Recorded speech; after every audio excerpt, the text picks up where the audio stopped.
Menurut Rogers, inovasi adalah sebuah ide, praktek, atau objek yang dianggap baru oleh individu satu unit adopsi lainnya. Inovasi menurut Asia Development Bank adalah sesuatu yang baru, dapat diimplementasikan, dan memiliki dampak yang menguntungkan. Inovasi bukan sebuah kejadian ataupun aktivitas. Ini adalah konsep proses, penerapan, dan kapabilitas yang menentukan kesuksesan organisasi. Inovasi dapat membantu sektor publik untuk membuat nilai untuk masyarakat.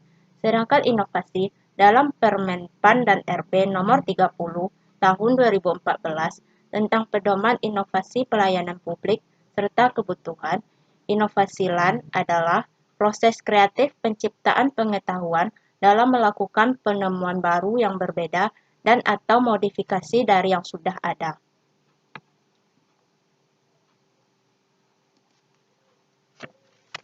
Selanjutnya, e-government sebagai wujud inovasi pelayanan publik di era modern. Konsep inovasi dalam meningkatkan kualitas pelayanan publik merupakan suatu hal yang memperkenalkan ide baru, barang baru, sistem baru, pendekatan baru, atau bahkan cara-cara pelayanan yang terbaru sehingga dapat memberikan manfaat lebih bagi pemakainya. Secara khusus, inovasi pada sektor publik dapat didefinisikan sebagai penerapan ide-ide baru dalam implementasi, dicirikan oleh adanya perubahan langkah yang cukup besar, sehingga dalam proses implementasi akan berdampak cukup besar terhadap perubahan organisasi dan tata hubungan organisasi sektor publik. Inovasi dalam pelayanan publik memiliki ciri khas, yaitu sifatnya yang intangible karena inovasi layanan dan organisasi tidak semata berbasis pada produk yang tidak dilihat, melainkan pada perubahan dalam hubungan pelakunya, yaitu antara service provider dan service receiver, atau hubungan antara berbagai bagian di dalam organisasi atau mitra sebuah organisasi. Inovasi dalam interaksi sistem mencakup cara baru atau yang diperbarui dalam melakukan interaksi antar aktor-aktor pada kerangka tata kelola pemerintahan. Perubahan dari dampak globalisasi yang mengakibatkan percepatan perubahan secara dinamis mengantarkan pesan kepada setiap organisasi modern untuk tanggap terhadap kemajuan teknologi serta arus informasi yang cepat dapat ditangkap oleh masyarakat luas. Karena perubahan ini merupakan solusi terbaik bagi organisasi, terlebih pada organisasi sektor publik. Hal ini perlu terus untuk dikembangkan, terutama dalam penyelenggaraan pelayanan melalui aksesibilitas ketersediaan data dan informasi pada instansi pemerintah yang dapat dianalisis dan dimanfaatkan secara tepat, akurat, dan aman. E-government merupakan produk aplikasi berbasis internet yang direalisasikan untuk mempermudah semua urusan dalam pelayanan yang berdasarkan kebutuhan di era internet saat ini.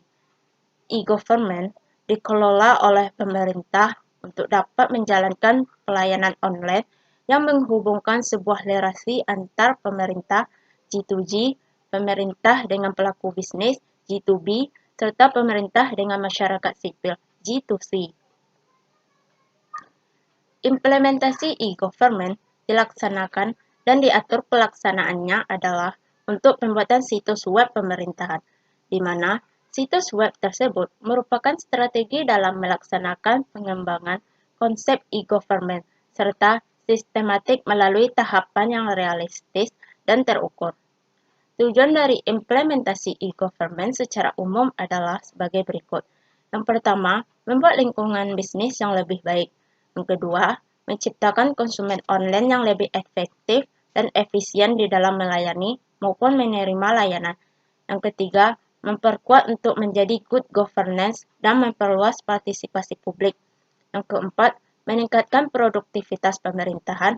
Dan yang terakhir, meningkatkan kualitas hidup dan kepentingan umum.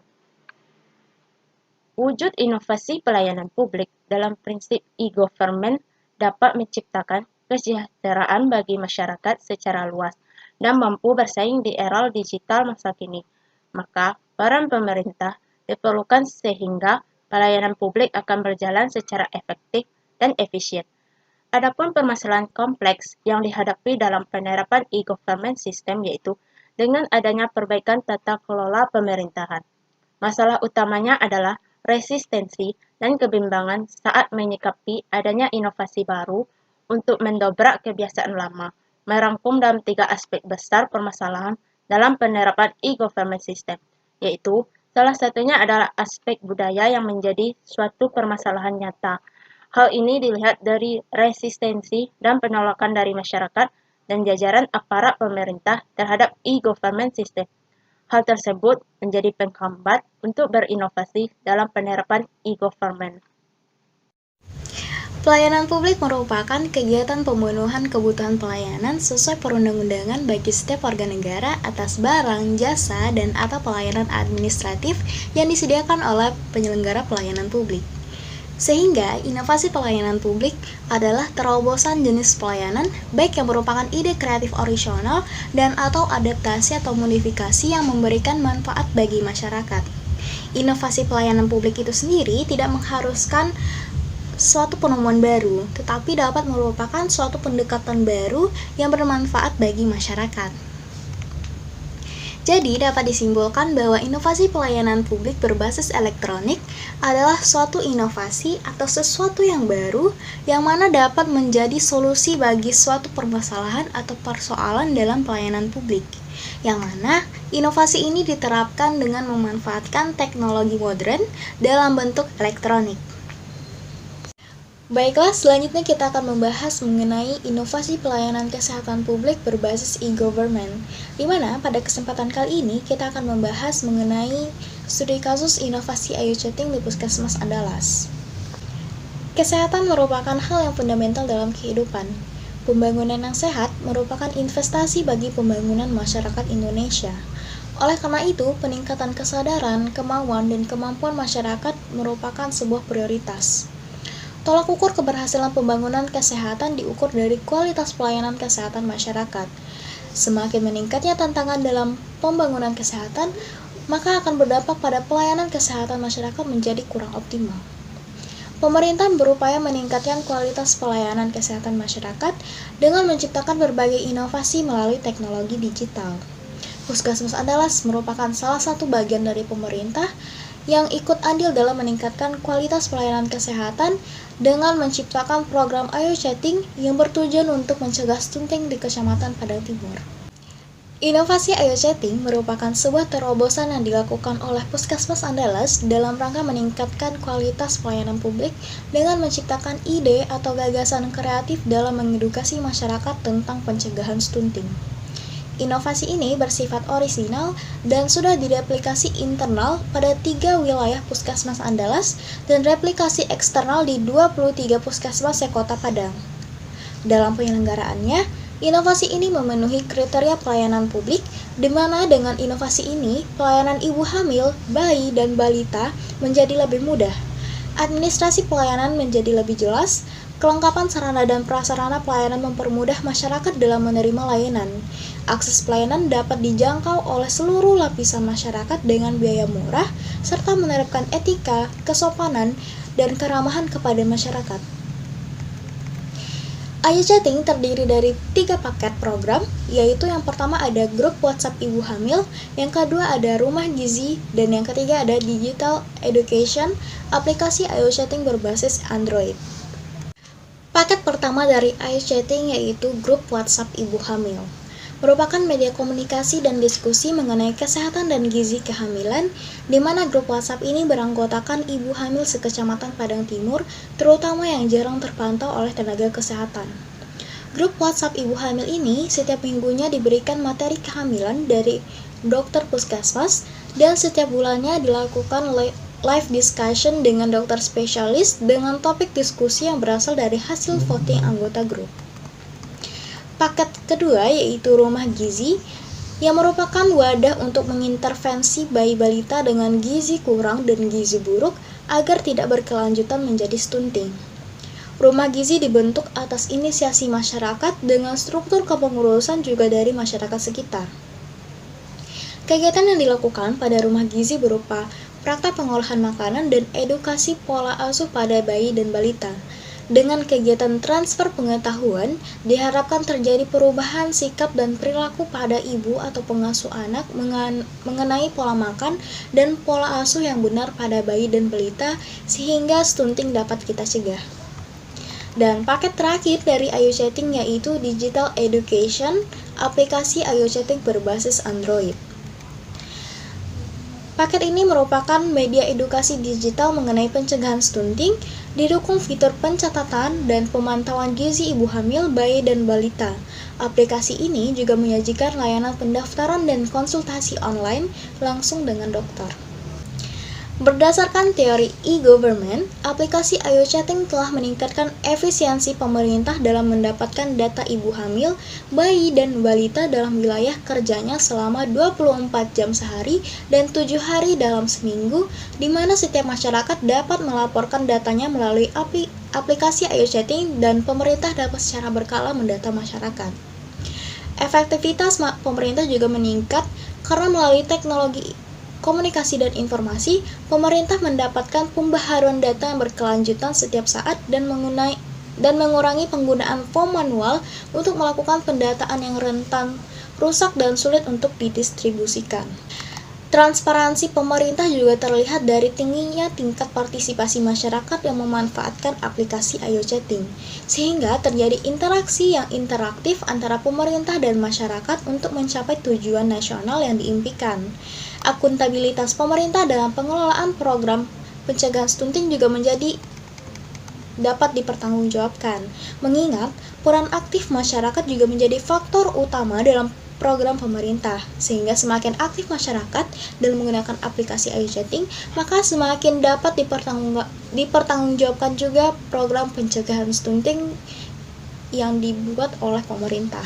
Maka dapat disimpulkan bahwasannya, inovasi Ayo Chatting merupakan upaya Puskesmas Andalas untuk memberikan pelayanan publik yang lebih efektif dan efisien dengan menerapkan e-government dalam pelaksanaannya.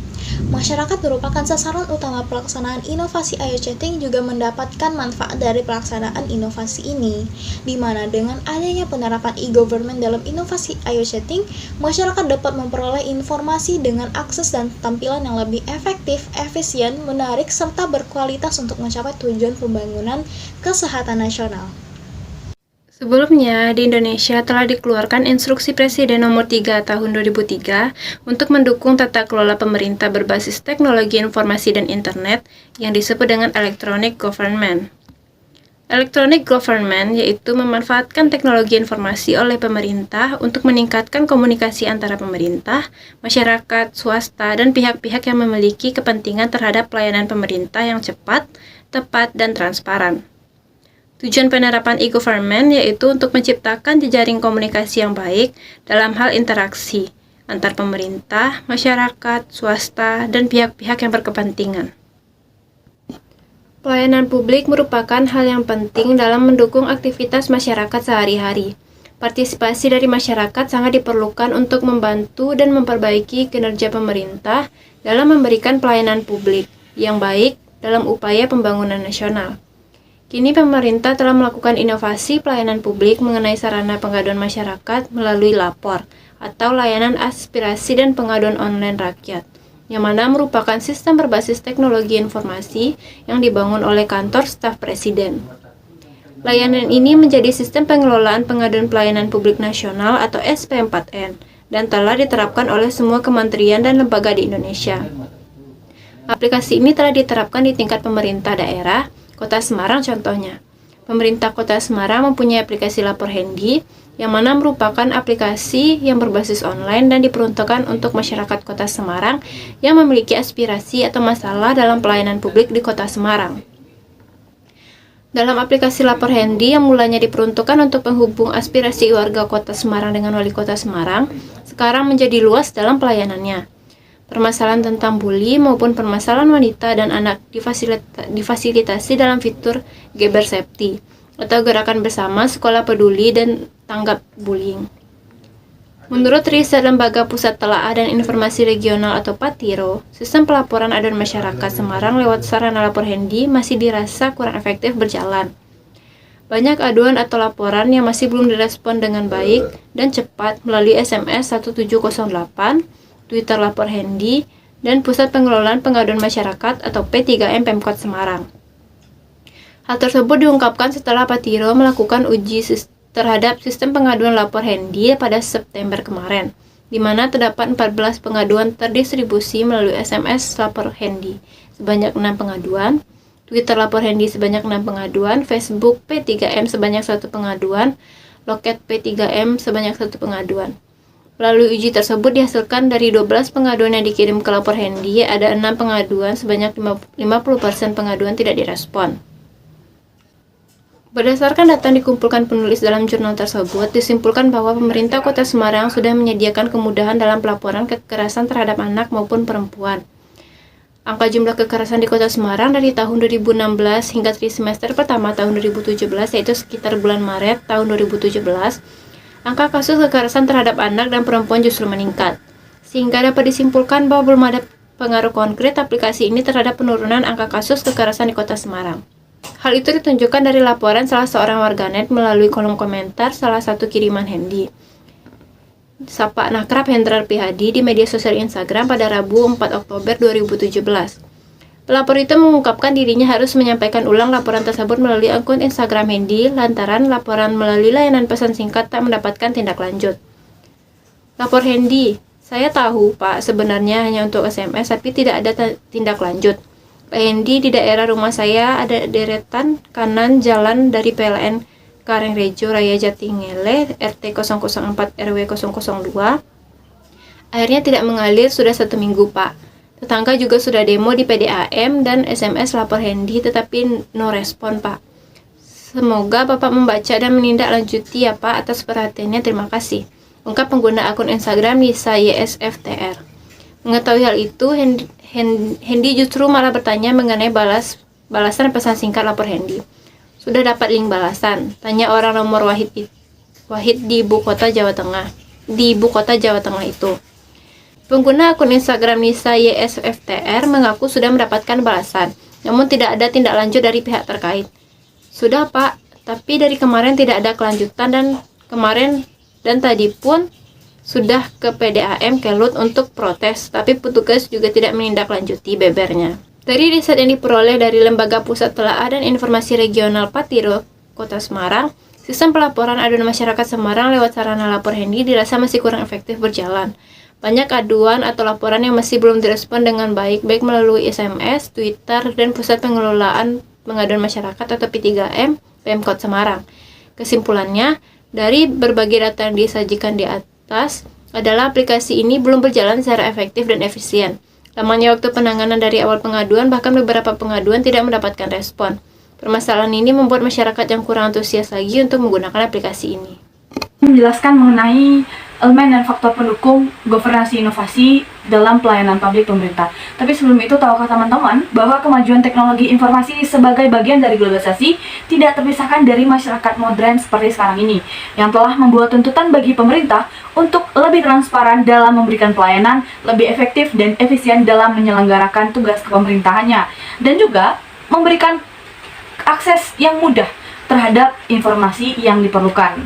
Nah, khususnya informasi tentang pemerintah. Dan dengan demikian dapat memberikan kesempatan yang luas untuk pemerintah dapat mewujudkan konsep good governance. Elemen governansi inovasi kita terlebih dahulu. Yang pertama, ada beberapa kebijakan yang menjadi dasar bagi pemerintah daerah untuk melakukan berbagai bentuk inovasi aktivitasnya. Nah, yang kedua, ada inisiasi inovasi dalam aktivitas pemerintah sebagai bagian besar yang didasari dari sebuah gerakan reformasi di suatu negara. Yang paling utama adalah masalah analisis kelembagaan, aktor kebijakan dan masyarakat dalam sistem tata kelola. Berbagai teori yang dapat menggambarkan governansi inovasi pelayanan publik pemerintah berdasarkan analisis kelembagaan, aktor kebijakan, dan masyarakat. Berbagai analisis tersebut diantara yang pertama ada analisis kelembagaan. Dalam konsep pelayanan publik, lembaga pemerintah tersebut adalah organisasi yang menyelenggarakan pelayanan publik kepada masyarakat. Nah, yang kedua ada disebut dengan aktor kebijakan. Aktor kebijakan adalah orang-orang yang terlibat dalam perumusan kebijakan dan mereka yang menentukan produk dari kebijakan itu sendiri. Selanjutnya itu masyarakat. Masyarakat memberikan partisipasi dan menunjukkan bahwa masyarakat berperan dalam sebuah sistem tata kelola. Partisipasi masyarakat dalam pelaksanaan isu-isu kebijakan publik sangat penting. Nah, itulah elemen-elemen yang ada pada governansi inovasi. Selanjutnya, kita akan beralih kepada faktor keberhasilan inovasi. 4 faktor keberhasilan inovasi itu adalah, yang pertama, keberhasilan inovasi terletak pada pengelolaan inovasi yang terintegrasi antara organisasi, bisnis, dan teknologi. Yang kedua, pengelolaan jaringan dari aplikasi dilakukan oleh pemerintah bersama swasta dengan saling membagi keuntungan. Yang ketiga, membuat aturan sebagai landasan hukum untuk memberikan tindakan kepada mereka yang melanggar. Dan yang keempat, pemanfaatan teknologi secara bijak. Nah, itulah faktor pendukung governansi inovasi dalam pelayanan publik pemerintah. Berarti dapat disimpulkan bahwa electronic government yaitu memanfaatkan teknologi informasi oleh pemerintah untuk meningkatkan komunikasi antara pemerintah, masyarakat, swasta, dan pihak-pihak yang memiliki kepentingan terhadap pelayanan pemerintah yang cepat, tepat, transparan, efektif, dan efisien. Dalam menciptakan good governance, perlu adanya inovasi dalam pelayanan publik. Inovasi itu dipergunakan dan menggunakan teknologi modern dalam proses pelaksanaan pelayanan publik. Inovasi dilakukan dengan menggunakan media elektronik yang menghubungkan pemerintah, masyarakat, swasta, dan pihak-pihak yang terlibat agar dapat melakukan pelayanan dengan tepat, cepat, dan transparan. Seperti pada beberapa instansi yang saat ini banyak memanfaatkan teknologi berbasis elektronik dalam upaya meningkatkan pelayanan publik.